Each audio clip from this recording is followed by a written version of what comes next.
요한복음 1장 45절에서 51절. 빌립이 나다나엘을 찾아 이르되 모세가 율법에 기록하였고 여러 선지자가 기록한 그 일을 우리가 만났으니 요셉의 아들 나사렛 예수니라. 나다나엘이 이르되 나사렛에서 무슨 선한 것이 날 수 있느냐. 빌립이 이르되 와서 보라 하니라. 예수께서 나다나엘이 자기에게 오는 것을 보시고 그를 가리켜 이르시되 보라, 이는 참으로 이스라엘 사람이라. 그 속에 간사한 것이 없도다. 나다나엘이 이르되 어떻게 나를 아시나이까. 예수께서 대답하여 이르시되 빌립이 너를 부르기 전에 네가 무화과 나무 아래 있을 때 보았노라. 나다나엘이 대답하되 라삐여, 당신은 하나님의 아들이시요 당신은 이스라엘의 임금이로소이다. 예수께서 대답하여 이르시되 내가 너를 무화과 나무 아래에서 보았다 하므로 믿느냐. 이보다 더 큰 일을 보리라. 또 이르시되 진실로 진실로 너희에게 이르노니 하늘이 열리고 하나님의 사자들이 인자 위에 오르락내리락 하는 것을 보리라 하시니라. 아멘.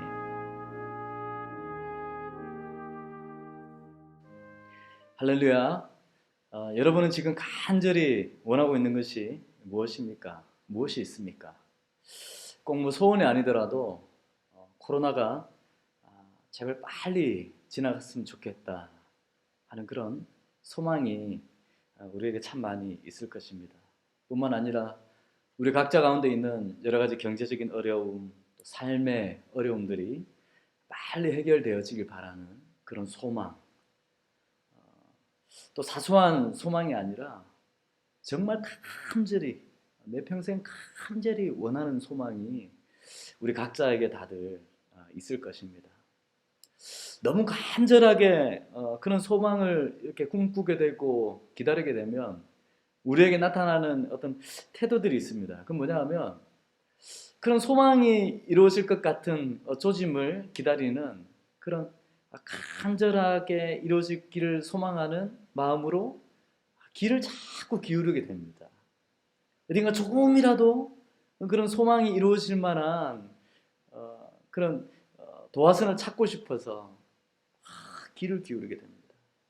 저는 요즘에 모두가 그렇겠지만 코로나가 제발 빨리 끝났으면 좋겠다.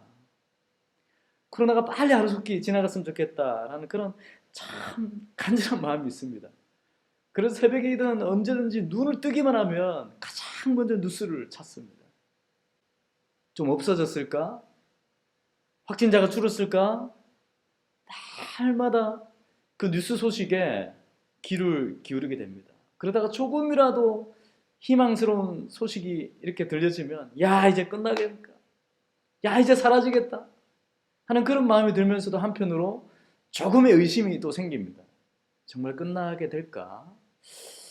정말 이 정도에서 사라지게 될까?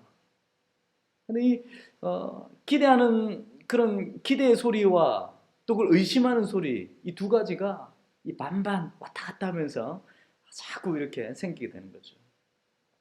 이제 우리가 얼마 전에 지난주에 성탄절 절기를 지나면서 우리 또 마음 가운데 다음 성탄절을 또 기다리고 있지 않습니까? 사실 그 성탄은 기념하는 날이 아니라 정말 우리 마음 가운데 정말 예수님이 다시 오시는 날이 내가 기다리는 마지막 성탄 그 날이 되면 좋겠다라는 그런 소망이 있습니다.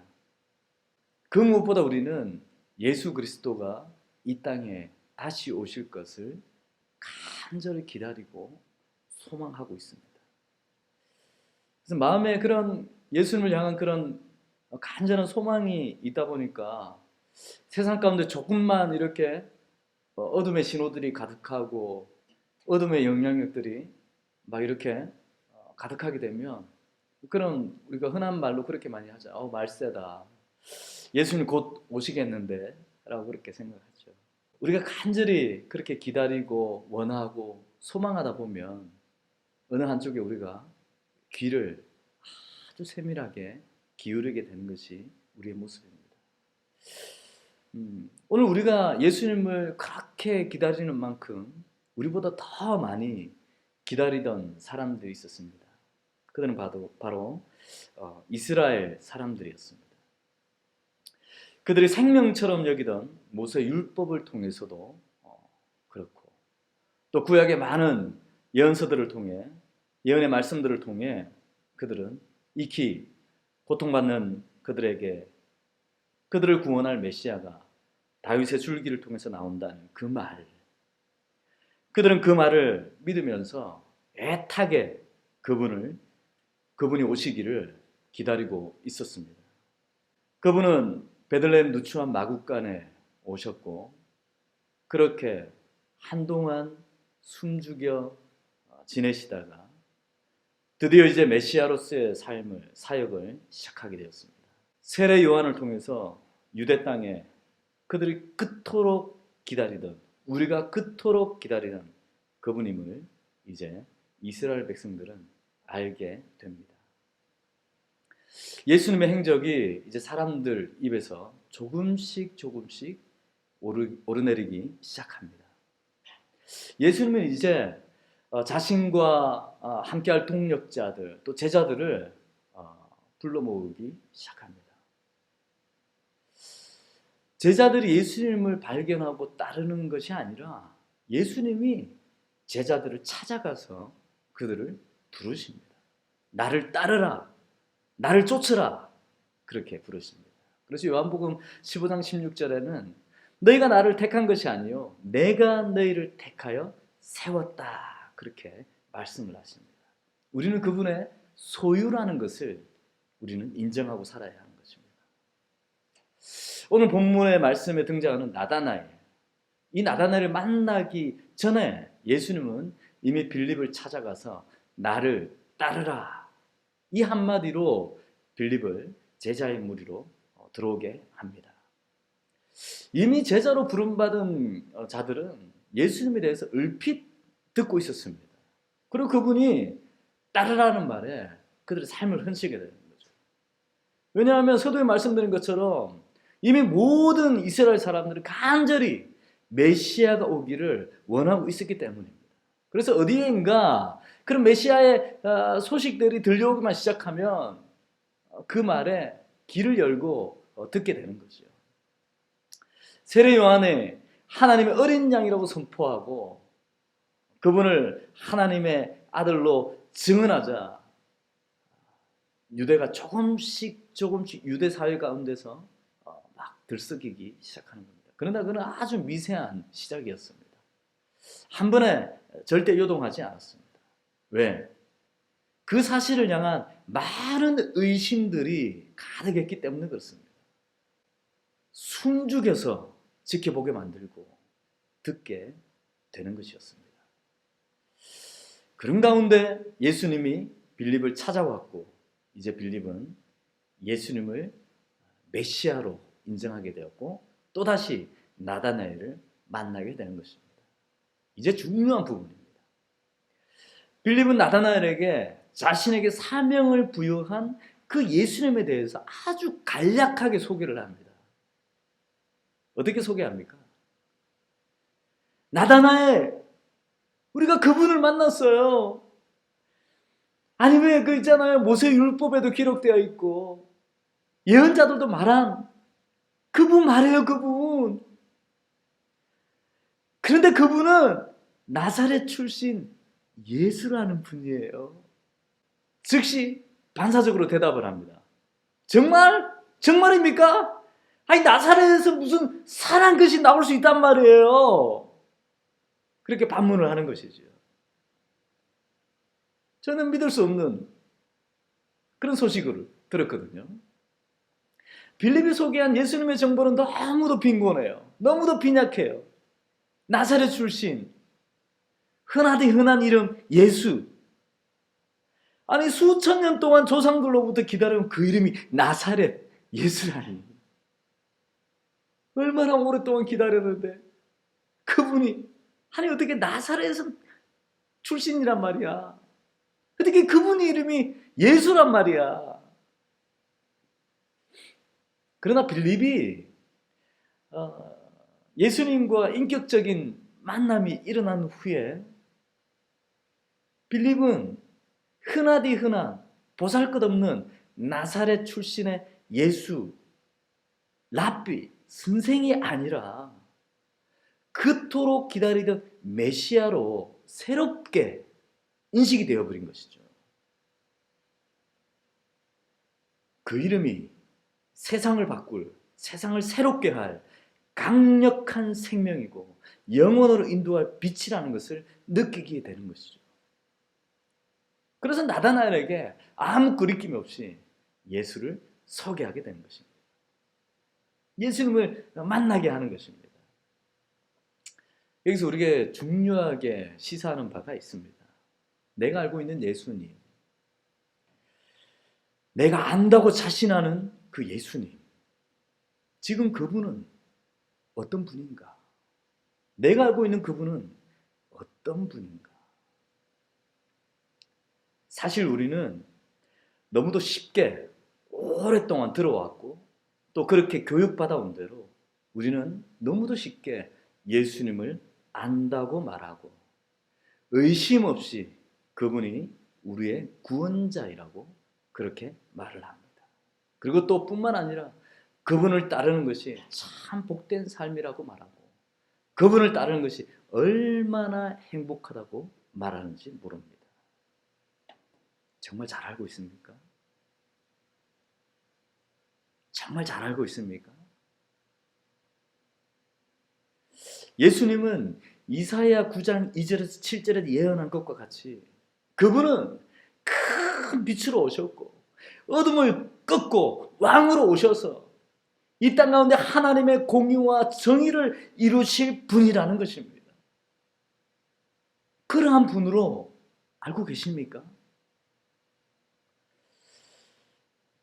오늘 이 말이 우리 교회 가운데 가장 중요한 가치가 되어야 합니다.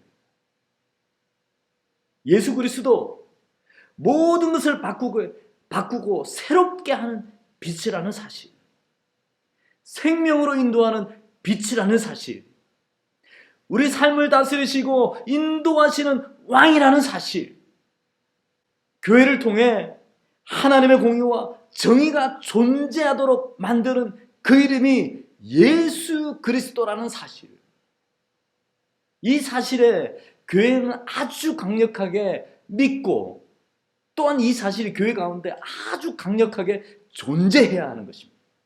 다른 것은 필요 없습니다. 다른 것 어떤 건 필요가 없습니다. 교회 안에 가장 강력하게 존재해야 될 사실은 예수 그리스도, 그분이 우리의 빛이고 새로운 생명으로 인도하는 빛이고 새로운 삶으로 인도하는 빛이고 가장 중요한 가치이고 그분이 우리의 왕이 되어주시고 또한 그분을 통해서 우리는 하나님의 공의와 정의를 새롭게 만들어가야 된다는 것. 이것이 교회 가운데 존재해야 되는 가장 중요한 가치라는 것입니다. 이 사실이 믿어지게 되면 우리는 손에 쥔 것을 놓게 됩니다. 그리고 예수님을 붙들게 됩니다.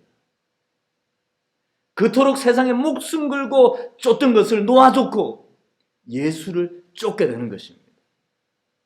내가 꿈꾸던 것들, 그토록 꿈꾸던 것들, 세상 가운데 꿈꾸던 것들을 포기하고 하나님의 꿈에 대해 고민하게 되는 것입니다. 뿐만 아니라 내가 이 땅 가운데 이루려던 왕국을 포기하고 하나님의 나라를 꿈꾸게 되는 것입니다. 우리 가운데 새로운 인생의 가치를 고민하게 된다는 것입니다. 이러한 확신이 생기고 비로소 우리는 나는 예수님을 안다라고 말할 수 있는 것입니다. 아직 여전히 놓지 못하고 포기하지 못하고 있다면 더 예수님을 알아가십시오. 여전히 헛된 것을 쫓고 있고 여전히 교회 가운데서 헛된 것을 이루려고 한다면 예수님을 더 알아가십시오. 절대 다 예수님을 안다고 말하지 마십시오. 더 인격적으로 예수님을 만나십시오. 더 인격적으로 그분과 교제하십시오. 그리고 충분히 교제한 후에 내가 손에 들고 있는 것들을 놓게 되고 헛된 것들을 쫓던 것들을 포기하게 되고 예수 그리스도 그분을 쫓겠다라는 정말 큰 다짐이 생긴 후에 그때 비로소 나는 예수님을 이제 압니다 라고 고백하시기 바랍니다. 그러한 후에 우리는 세상에다가 외칠 수 있습니다. 와서 만나보라. 와서 만나보라. 여기 와서 예수님을 보라. 여기 와서 예수님을 만나보라. 교회에 오세요가 아니에요. 우리 교회 좋아요가 아니에요. 우리 교회 찬양이 좋아요. 말씀이 좋아요. 시설이 좋아요. 그게 아니에요. 다른 건 아무것도 없어도 됩니다. 이 교회 가운데 정말 텅 빈 운동장이어도 됩니다. 텅 빈 창고여도 됩니다. 그곳에 정말 우리 인생을 바꿀 예수 그리스도가 가장 중요한 가치로 있고, 그곳에 정말 우리 삶을 새롭게 바꿀 예수 그리스도가 가장 중요한 분으로 서 있고, 그곳에 하나님의 공의와 정의를 세워나가는 사람들이 가득하다면 와서 보라. 아무것도 없지만 여기 와서 보라. 왜? 오늘 빌립이 나다나엘에게 그렇게 말을 합니다. 와서 보라. 와서 보세요. 아무것도 없잖아요. 보잘것없는 예수님, 나사렛 출신 예수님, 흔한 그 이름 예수. 근데 빌립이 그렇게 말을 해요. 와서 봐. 우리 교회 아무것도 없는데, 교회라는 공간이 뭐 화려하지도 않고 아무것도 없지만 와서 보세요. 와 보세요. 왜? 그곳에 빛이 있기 때문에. 우리 인생을 바꿀 빛이 있기 때문에. 우리 인생을 새롭게 할 빛이 있기 때문에. 나다나엘이 예수님께 다가가는 순간, 예수님은 이미 그를 아셨고 그의 내면을 들여다 보았고 그가 진실하다는 것을 알아내셨습니다. 나다나엘이 예수님을 보고 그분과 대하는 순간 무엇을 보았는지 알 수 없습니다. 그러나 분명한 것은 짧은 시간 가운데 예수님을 그가 만남으로 그가 붙들고 있던 것, 그가 쫓고 있던 것, 그가 중요하다고 생각하는 것들을 다 내어버리고 그분을 따르기로 결정하는 것입니다. 예수님이 그에게 다시 말합니다. 이제 네가 하나님의 나라를 보게 될 것이다. 하나님의 나라를 경험하게 될 것이다. 사랑하는 성도 여러분, 교회는 예수 그리스도 그 빛을 통해 우리의 생각과 삶의 태도, 목적이 완전히 새롭게 되는 곳입니다. 우리가 쫓던 그 세상의 것을 더 잘 이루게 하는 곳이 아니에요. 그런데 오늘날 많은 사람들이 교회를 통해서 내가 쫓고 있는 세상의 것을 더 잘 이루게 하는 그런 어떤 도구로 생각을 하고 있단 말입니다. 그래서 교회에 와서요, 세상에 이루고 싶은 것들을 막 잔뜩 들고 왔고, 목사님 기도해 주세요. 줄을 서서 기도해 줘요. 세상에 이루고 싶은 것들을 잔뜩 들고. 잘 이루어졌습니까? 어떻게 잘 이루어졌습니까? 아니요. 주님은 그것을 원하지 않습니다. 손에 있던 것을 놓고 와라. 버리고 와라. 네가 쫓던 것을 이제는 쫓지 말아라. 나를 쫓아라. 하나님을 쫓아라. 빛 대신 그분을 쫓기를 원하는 것입니다. 여전히 교회가 그 빛을 보고 따라가면서도 세상 가운데 뜻하는 바를 이루려고 놓지 못하고 있는 참으로 안타까운 그런 상황 가운데 있습니다.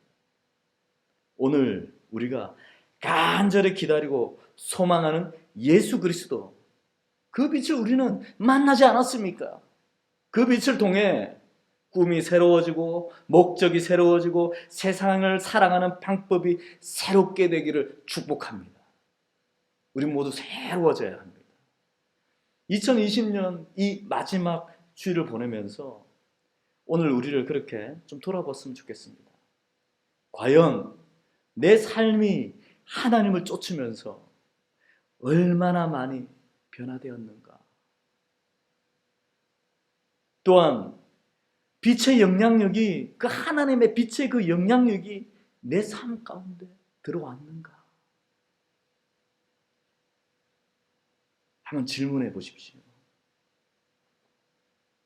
미약하다면 2021년 우리는 또다시 더 나은 변화의 시간으로 살아가기를 그렇게 소망합니다.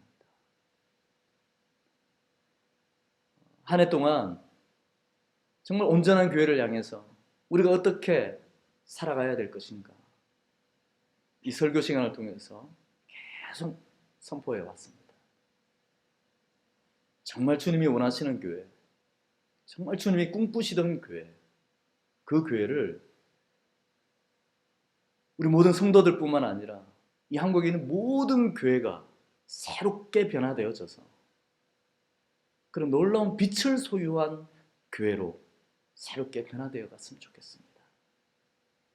한 해 동안 어려운 시간을 함께 공동체로 또 가족으로 형제 자매로 함께 지내오신 우리 모든 움직이는 교회 성도들과 또 함께 교제하며 살아왔던 많은 지체들, 한 해 동안 비록 많은 것이 이루어지지 않았다 할지라도 포기하지 마시고 주님을 소망하시면서 2021년 주어지는 그 시간 또 더 나은 변화와 또 새로운 일들을 경험하기를 꿈꾸면서 그렇게 살아갔으면 좋겠습니다. 한 해 동안 부족한 가운데 함께한 우리 모든 지체 참 사랑하고 참 귀하고 참 하나님이 기뻐하시는 그런 존재들입니다. 우리 정말 주님이 기뻐하시고 주님이 꿈꾸는 그런 아름다운 교회 만들어 갑시다. 아무것도 없고 보잘것없고 예배드리는 처소 정말 보잘것없지만 이곳에 하나님의 생명의 빛이 있습니다. 이 빛을 발견하고 이 빛을 붙들 때에 우리는 이미 경험했지 않습니까? 큰 무리가 할 수 없는 정말 하나님의 기뻐하시는 일을 우리는 해나갈 수 있습니다. 오늘 우리 삶 가운데 그런 새 일을 기대하시면서 2020년 마지막 한 주를 정말 귀하게 잘 살아내시기를 축복합니다. 기도하겠습니다. 하나님, 2020년 마지막 주일을 우리가 보냅니다. 참 안타깝게도 이 코로나가 오늘 우리를 만나게 하지 못하고 각자의 처소에서 예배드리게 하고 있습니다. 그러나 우리가 그것에 무릎 꿇지 아니하고 각자가 처해 있는 곳에서 하나님을 열렬하게 예배합니다. 하나님 예배를 받아주시고 하나님 2020년 많은 것들이 포기되어지고 정말 절망스럽게 했지만 그러나 우리가 주님을 예배하는 것을 포기하지 아니하고 끝까지 주님을 붙들고 주님을 소망하게 하시니 참으로 감사합니다.